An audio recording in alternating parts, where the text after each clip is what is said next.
कल्पना कीजिए एक ऐसा स्थान जहां सब कुछ अंधेरा है, आपके चारों ओर बस सन्नाटा, गहरी शांति, और अचानक एक अदृश्य शक्ति आपको अपनी ओर खींचने लगती है। क्या यह वो क्षण है जब मृत्यु के देवता यमराज आपके सामने आने वाले हैं? क्या आपको पता है कि यमराज का दरबार कैसा होता है और उनके फैसले कैसे लिए जाते हैं? आखिर कौन तय करता है कि आत्मा को स्वर्ग मिलेगा या नरक?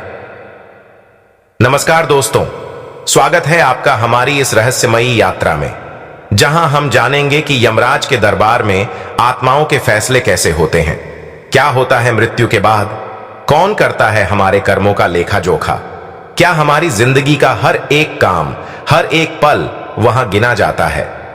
तो चलिए जानते हैं उन अनसुनी कहानियों को, उन रहस्यमयी कथाओं को जो यमराज के दरबार से जुड़ी हुई हैं।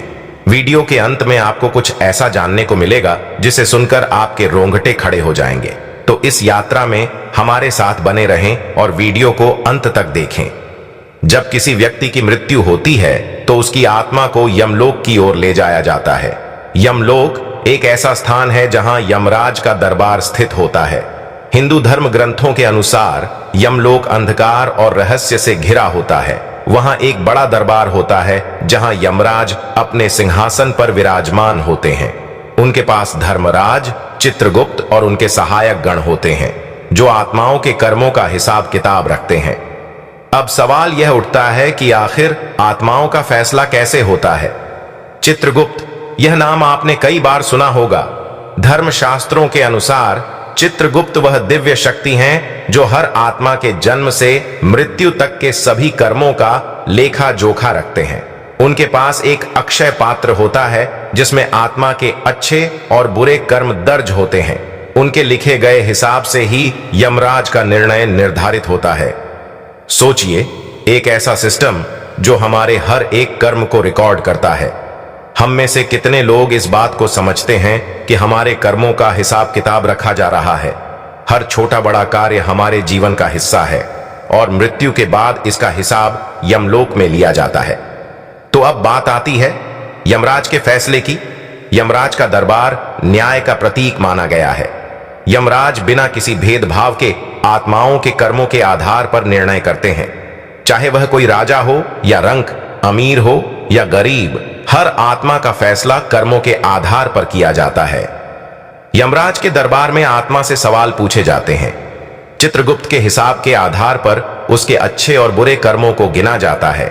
कई कहानियों के अनुसार यमराज आत्मा को उसके पिछले जन्मों के कर्म भी दिखाते हैं ताकि आत्मा को पता चल सके कि उसके साथ जो हो रहा है वो उसके कर्मों का ही फल है।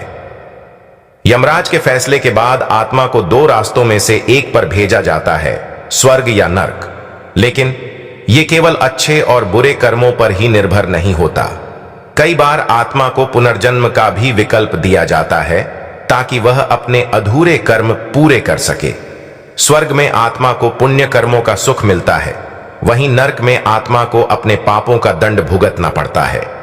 नरक के अलग अलग हिस्सों में भयानक यातनाएं दी जाती हैं ताकि आत्मा अपने पापों का प्रायश्चित कर सके।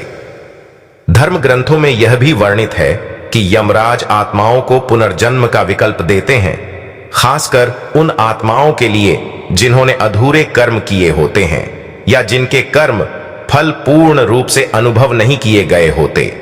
ये पुनर्जन्म का चक्र आत्मा को कर्मों का फल देने का एक माध्यम है। यमराज का दरबार इस बात का प्रतीक है कि हम अपने कर्मों से ही अपना भविष्य निर्धारित करते हैं। मृत्यु के बाद आत्मा का हर कर्म गिना जाता है, चाहे वह एक अच्छा काम हो या बुरा, उसका फल अवश्य मिलता है। इस पूरी प्रक्रिया से हमें यह शिक्षा मिलती है कि हम सभी को अपने कर्मों का हिसाब रखना चाहिए।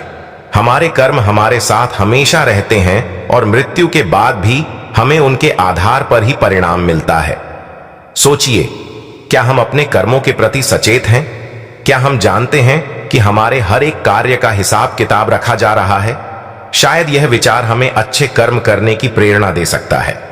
तो दोस्तों, यह थी यमराज के दरबार की रहस्यमयी कहानी। यमराज के निर्णय का यह अद्वितीय तरीका हमें सिखाता है कि हमारे हर कर्म का फल अवश्य मिलता है और इसी तरह की रहस्यमयी, ज्ञानवर्धक और रोचक कहानियों के लिए हमारे चैनल से जुड़े रहें। अगर आपको यह वीडियो पसंद आया हो तो इसे लाइक करें, अपने दोस्तों के साथ शेयर करें और हमारे चैनल को सब्सक्राइब करना न भूलें। और हां, कमेंट में हमें जरूर बताएं कि मृत्यु के बाद की इस यात्रा के बारे में आप क्या सोचते हैं। क्या आप जानना चाहते हैं कि मृत्यु के बाद और क्या क्या होता है? अगले वीडियो में हम बताएंगे स्वर्ग और नर्क की अद्भुत कहानियां। तो मिलते हैं अगले वीडियो में एक और रहस्यमयी और रोमांचक यात्रा के साथ। तब तक के लिए अपने कर्मों का ध्यान रखें और खुद से सवाल पूछें, क्या मैं सही कर्म कर रहा हूं?